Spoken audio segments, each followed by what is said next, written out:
हूँ तुम्हारे भगवान को। महात्मा जी ने कहा अरे एक बार तो कह दो। अरे बोले फिर वही बात नहीं कहेंगे। अरे बोलो राम। बोले नहीं बोलेंगे। बोलो राम। नहीं बोलेंगे। बोलो राम। नहीं बोलेंगे। तभी इसके मुख से निकल आता है भैया जब हम महात्मा जी बता चुके हैं हम राम नहीं कहेंगे, आप बार बार क्यों नहीं मानते, बार बार वही कहे जा रहे हैं। एक बार धोखे इसने कोई शुभ कार्य ही नहीं किया, हमेशा पाप ही पाप किया। तभी यमराज ने कहा फिर भी देख लो एक बार कहीं कुछ इसने धोखे से कोई पुण्य किया हो। देखा गया तो देखा क्या कि एक बार इसने वो भी बिना मन के क्रोध में आकर के राम कहा था। तो बोले भैया ठीक है, इसने एक तो पुण्य किया, चाहे जैसे लिया हो भगवान का नाम, भाव कुभाव आनंद आलस हो, जैसे भी लिया हो, लिया तो आखिरकार भगवान का नाम। तो भैया एक बात बताओ, ये राम नाम का फल भोगना चाहोगे पहले कि नर्क जाओगे? अब ये मन में सोचने लगता है कि नर्क तो जाना ही है, पहले पुण्य ही भोग लिया जाए। और महात्मा जी ने भी कहा था राम नाम का जो फल है उसका पुण्य पूछ लेना कितना है। तो ये कहने लगा कि राम नाम के फल का जो पुण्य है वही पहले जो है, राम नाम का जो महत्व है वही पहले, उसी का पुण्य हम पहले भोगना चाहेंगे। ये तो हमें भी पता नहीं है कि राम नाम के पुण्य का फल क्या है। बोले फिर? बोले एक काम करो, इस सृष्टि को बनाने वाले कौन है? ब्रह्मा जी। चलो अब ब्रह्मा जी के पास में चलते हैं। ये कहने लगा कि हम ब्रह्मा जी के पास ऐसे ऐसे तो जाएंगे नहीं, अभी घसीटते हुए वहां से लिए चले आ रहे हो, हम थक चुके हैं, फिर क्या होना चाहिए? बोले कोई सवारी हो तब चलेंगे, जो भी बताना है यही बता दो, हम क्यों जाए कहीं। यमराज ने कहा भैया चलो रथ की व्यवस्था करो। रथ में बैठाला गया, इसको रथ में बैठाल करके ले गए ब्रह्मा जी के पास में। जैसे ही ब्रह्मा जी के पास में पहुंचे, यमराज ने कहा ब्रह्मदेव प्रणाम, आपसे ये जो गुब्बारा है ये सब बंद करो। ये सारे कार्य पहले के कार्य हैं, पहले करना चाहिए। कथा में व्यवधान हो रहा है, कथा तो कोई सुन नहीं रहा है, हम देख रहे हैं माताएं गुब्बारे देख। अब कहो तो एक एक गुब्बारा दिला दें आप लोगों को, भाई गुब्बारे अगर चाहिए हो। ये सारे कार्य मैंने पहले कल आप लोगों से बता दिया था कि ये सजावट करवा लेना। अब कथाई के बीच में सारी सजावट होगी क्या भैया? या तो ऐसा करो, हम थोड़ी देर के लिए शांत है, पहले सजावट करवा ले, फिर आगे कथा हो जाएगी। बोलिए भाई। अब तो जैसे ही ब्रह्मा जी के पास में पहुंचे, बोले ब्रह्मदेव प्रणाम, आशीर्वाद आशीर्वाद। बोले इस पापी ने अपने जीवन में मात्र एक बार भगवान का नाम लिया, इसका फल क्या है? ब्रह्मा जी ने कहा इसका उत्तर तो हमें भी पता नहीं है कि राम नाम का फल क्या है। फिर इसका उत्तर कौन दे सकता है? बोले भोले बाबा परम विद्वान है, प्रकांड विद्वान है, उनके पास चलो, वो उत्तर अवश्य दे देंगे। अब ये कहने लगा देखो यमराज जी ऐसा है कि यमपुरी से तो आप हमको लेकर के आ गए, अब हम कहीं नहीं जाने वाले हैं। अब जहां आपको जाना है पूछ करके आओ, भैया हमें बता दो, और ना बताना हो तो हमें नर्क में डाल दो, हमें ये भी चिंता नहीं है कोई, जब हमने जीवन भर पाप ही किए हैं। बोले नहीं साथ में तो चलना पड़ेगा। तो बोले हम ऐसे नहीं जाएंगे, इतनी धूप में लिए जा रहे हो, कुछ पंखा की व्यवस्था हो तो बताओ। बोले भैया अभी करते हैं। तो अब तो ये बैठ जाता है रथ में और ब्रह्मा जी पंखा करने लगे। अब भैया रथ चला, यमराज रथ हाँकते हुए पहुंचे कैलाश पर्वत में, भोले बाबा के पास में जैसे ही पहुंचे, बोले भोलेनाथ को प्रणाम हो। अब भोले बाबा ने जैसे ही ये दृश्य देखा कि ब्रह्मा जी भाई पंखा कर रहे, अब ये कोई साधारण व्यक्ति नहीं होगा, इसने अपने जीवन में बहुत ही पुण्य किए होंगे, ये कोई साधारण व्यक्ति नहीं है, यमराज स्वयं रथ को हाँक रहे हैं, ये कोई विशेष व्यक्ति है। और तभी पहुंचते पहुंचते ब्रह्मा जी ने भोले बाबा से प्रश्न कर दिया, किसने अपने जीवन में एक बार राम नाम कहा है, इसका फल क्या है? भोले बाबा बोले, राम नाम का जप तो हम भी करते हैं, राम नाम का जप तो हम भी करते हैं, लेकिन इस प्रश्न का उत्तर हमको भी पता नहीं है कि राम नाम का फल क्या है। बोले अब इसका उत्तर कौन देगा? बोले इसका उत्तर तो अब वही दे सकते हैं नारायण, जिनके अवतार प्रभु श्री राम है, जिनके अंश से प्रभु श्री राम ने अवतार ग्रहण किया। बोले भैया चलो भगवान नारायण के पास ही चला जाए। अब ये जोर से चिल्लाने लगता है, भैया क्या ये सब फैलाए हो, सब कहीं यहाँ ले चलते हो, कहीं वहां ले चलते हो, अरे हम कह रहे सीधे नर्क में डाल दो, कोई जरूरी है क्या? बोले नहीं, अब प्रश्न किया है तो उत्तर भी मिलना चाहिए। अब इसको लेकर के चले भोले बाबा भी साथ में, ब्रह्मा जी, और जैसे ही नारायण भगवान के पास पहुंचे तो नारायण भगवान ने दूर से ही देखते हुए मुस्कुराते हुए कहा, अरे भैया किस फल का प्रश्न चाहते हैं आप? आपके अभी समझ में नहीं आया। इसने जब अपने जीवन में एक बार राम कहा, यमराज स्वयं रथ को हाँक रहे हैं, ब्रह्मा जी हवा कर रहे हैं, भोले बाबा साथ में हैं, तो आपको अभी समझ में नहीं आया कि राम नाम एक बार लेने का फल क्या है? ये है। बोले वृंदावन में हरि लाल की, जिसने जीवन में एक बार भी भगवान के नाम की महिमा बहुत है। राम से बड़ा राम का नाम, तो नाम लेना भगवान का अति आवश्यक है। लेकिन अब उस नाम को लेना किस प्रकार से है?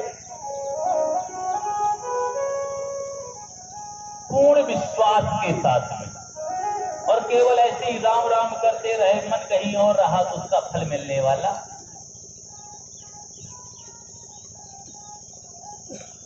तो भगवान का नाम लेना अति आवश्यक है। श्री सुखदेव जी महाराज कहते हैं, राजन परीक्षित, नाम नाम की महिमा आपने अभी सुनी। एक बार दैत्यों ने देवताओं पर आक्रमण कर दिया। जब आक्रमण कर दिया, देवता परास्त हो गए, और देवता जब परास्त हो गए तो दैत्यों ने स्वर्ग पर अपना आधिपत्य जमा लिया।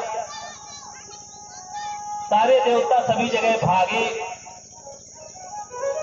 लेकिन उनकी रक्षा किसी ने नहीं की। तब एक महात्मा की कृपा हुई, जिनका नाम है दधीच। दधीच महात्मा ने अपने शरीर का त्याग किया और उनकी अस्थियों से वज्र बना। उसी से इंद्र ने उस वृत्तासुर नामक दैत्य पर विजय प्राप्त की। आज भगवान कृष्ण का जन्म भी होना है, और कथा में जब प्रविष्ट हो जाते हैं तो समय का पता ही नहीं चलता है। कहाँ कौन सी कथा में कितना समय लग गया ये पता ही नहीं चल पाता है। 6 बजने जा रहा है, भगवान को आना है, जन्मोत्सव भी मनाना है। तो थोड़ा सा हम अब गति से, आप लोग ये न समझिएगा कि व्यास जी ने बहुत जल्दी जल्दी कथा सुना दी, थोड़ा सा गति से हमको चलना पड़ेगा। भगवान ने हिरण्याक्ष का वध किया, और हिरण्याक्ष का भाई था हिरण्यकशिपु। हिरण्यकशिपु तभी से भगवान से द्वेष करने लगा था, और उस द्वेष भाव के कारण इसने ब्रह्मा जी की घोर तपस्या की। ब्रह्मा जी की जब घोर तपस्या की तो ब्रह्मा जी प्रसन्न हो गए, और जब ब्रह्मा जी प्रसन्न हुए तो उसने नाना प्रकार के वरदान मांग लिए। उसने वरदान मांगे, भूतेभ्य त्वयि सृष्टेभ्यो मृत्युर्मा भून्मुं प्रभु, आपके बनाए हुए किसी भी प्राणी से मेरी मृत्यु ना हो, ना मैं दिन में मरूं, ना रात में मरूं, ना किसी महीने में मरूं, ना सुबह मरूं, ना शाम मरूं, ना किसी किसी अस्त्र से मरूं ना किसी शस्त्र से मरूं। बड़ी अच्छी कथा है, लेकिन थोड़ा सा जल्दी में मैं सुना रहा हूं। इंद्र ने कयाधु का भी हरण किया था, जो इसकी पत्नी है। फिर नारद जी के आश्रम में इनकी पत्नी रही। नारद जी ने नित्य प्रति उसे कथाएं सुनाई। जो इनके पेट में शिशु था प्रहलाद जी के रूप में, तो गर्भ में ही भगवान की भक्ति इनके हृदय में व्याप्त हो गई। बड़ी सुंदर कथा है, लेकिन हमें कथा के स्थल तक भी पहुंचना है, इसलिए थोड़ा सा सूक्ष्म में। इसने जब नाना प्रकार के वरदान मांगे, ना मैं पृथ्वी में मरूं ना आकाश में मरूं,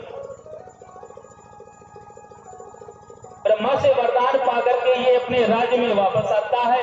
और जैसे ही अपने राज्य में वापस आता है तो ये अत्याचार करने लगता है। जब किसी के पास में शक्ति आ जाती है तो उसको अहंकार हो जाता है, घमंड हो जाता है। अब ये अत्याचार करने लगता है।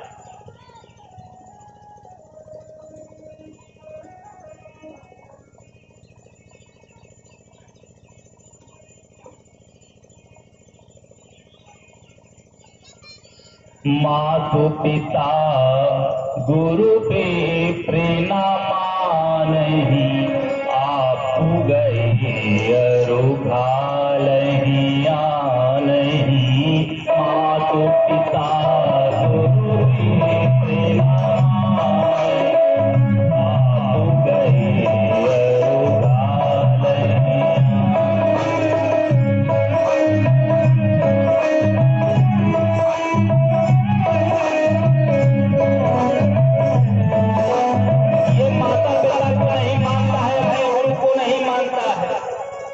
भगवान को तो बिल्कुल भी नहीं मानता है, क्योंकि भगवान से द्वेष रखता है।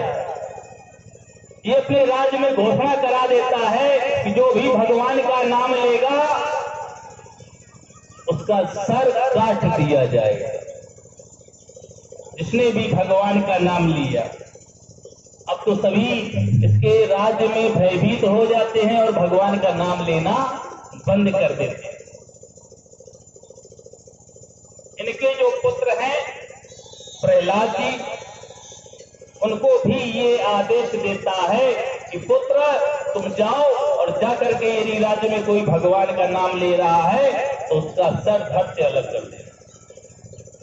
प्रहलाद जी भी नगर में जाते हैं, भ्रमण करते हैं, तभी देखते क्या है कि एक कुम्हारिन बैठे बैठे रो रही है।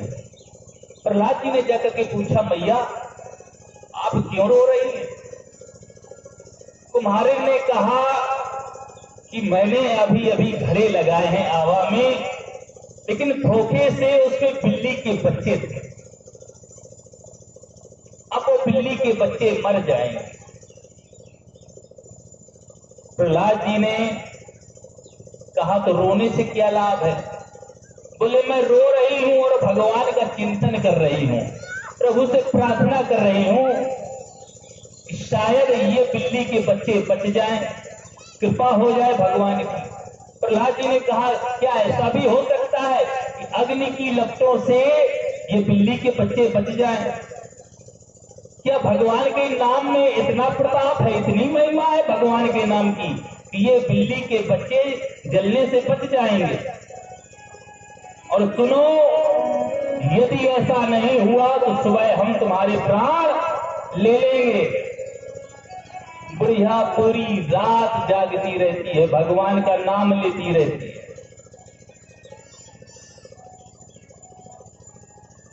श्री राम जय जय राम, श्री राम जय जय राम, श्री राम जय जय राम, श्री राम जय जय, श्री राम जय राम पूरी रात करती रहती है। अब तो इसका दिमाग बिल्ली के बच्चों में नहीं रहा कि बिल्ली के बच्चों का क्या हुआ होगा क्या नहीं। प्रहलाद जी जैसे ही सुबह पहुंचे और कुम्हारिन से कहा, माता जी हम आ गए हैं, अब दिखाओ तुम्हारे प्रभु का चमत्कार। कुम्हारे ने जैसे ही आवाज खोला तो बिल्ली के बच्चे जीवित निकल आए। प्रहलाद जी ने जब ये चमत्कार देखा तो नारद जी के द्वारा बचपन में जो गर्भ में थे तो भगवान की भक्ति तो जागृत। पिता कहते हैं पुत्र इस राज्य में जाओ, कोई भगवान का नाम ना ले सके, लेकिन ये स्वयं में भगवान का नाम लेते हैं। इनको विद्याधन के लिए गुरुकुल में भेजा। संड अमर्क इनके गुरुजी हैं, जिनको संडा अमर्क कहते हैं। भेजा गया शिक्षा के लिए। तो जो इनके गुरुजी पढ़ाते हैं वो तो ये पढ़ते नहीं है। एक दिन क्या हुआ कि गुरुजी किसी कार्य से बाहर चले गए। अब तो इन्होंने किया क्या कि बालकों को दूसरी ही शिक्षा देना प्रारंभ कर दिया। क्या कि इस संसार में इस सृष्टि को बनाने वाले भगवान हैं, उस भगवान की शरण में रहना चाहिए। शिष्यों ने कहा भैया भगवान का नाम ना लो, नहीं तो आपके पिताजी तो हमारा वध ही कर देंगे। तब प्रहलाद जी ने कहा कि मारने वाला है भगवान, बचाने वाला है भगवान। अरे मारने वाला मेरा पिता कौन होता है? अच्छा भैया हम विश्वास कैसे करें? क्या कोई डाल का टूटा हुआ पत्ता पुनः डाल में चिपक सकता है क्या? यदि हम मारे गए तो क्या पुनः जीवित हो जाएंगे क्या? प्रहलाद जी ने कहा चलो अब भगवान के नाम का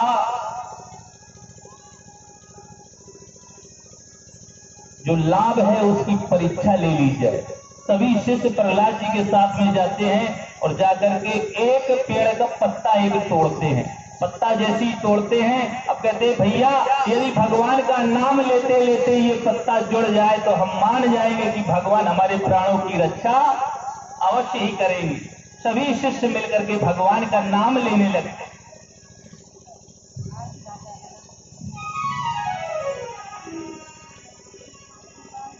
श्री राम जय राम जय जय राम, श्री राम जय राम जय जय राम, श्री राम जय राम, श्री राम जय राम जय जय राम, श्री राम जय राम जय जय राम, श्री राम जय राम जय जय राम, श्री राम, श्री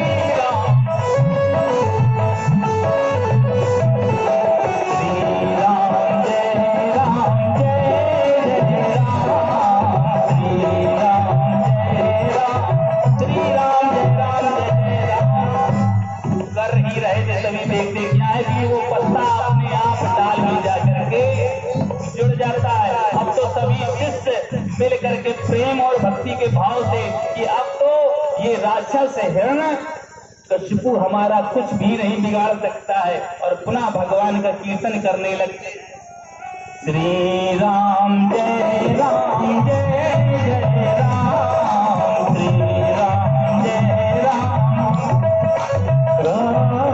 श्री राम जय राम जय जय राम, श्री राम जय राम जय राम, श्री राम जय राम जय जय राम, श्री राम जय राम, श्री राम जय राम हो रहा था। तभी वहां पर गुरुजी आ जाते हैं, और जैसे ही गुरुजी आते हैं तो गुरुजी अपने शिष्यों को दूर से कहते हैं भैया ये क्या हो रहा है, और कहते कहते शिष्यों को स्पर्श कर लेते हैं। अच्छा लाइट में जब तार जुड़ेगा तो करंट आएगा कि नहीं आएगा? और जैसे ही गुरुजी ने शिष्यों को स्पर्श किया तो ये भी अपने शिष्यों के साथ में गाने लगे, श्री राम जय राम जय जय राम, श्री राम जय राम जय जय राम, श्री राम जय राम जय जय राम, श्री राम जय राम जय जय। वहां पर हिरण्यकशिपु आ जाता है। हिरण्यकशिपु ने जाती है। अब तो गुरुजी को हिरण्यकश्यप कहता है, तुमको हमने क्या शिक्षा देने के लिए कहा था और तुम किस प्रकार की शिक्षा दे रहे हो? गुरुजी कहते, पता नहीं क्या हुआ, जैसे ही हमने शिष्यों को स्पर्श किया तो शरीर में एक करंट सा दौड़ गया। बोले अच्छा। बोले ये तो साहस किसने किया? भगवान का नाम लेने का।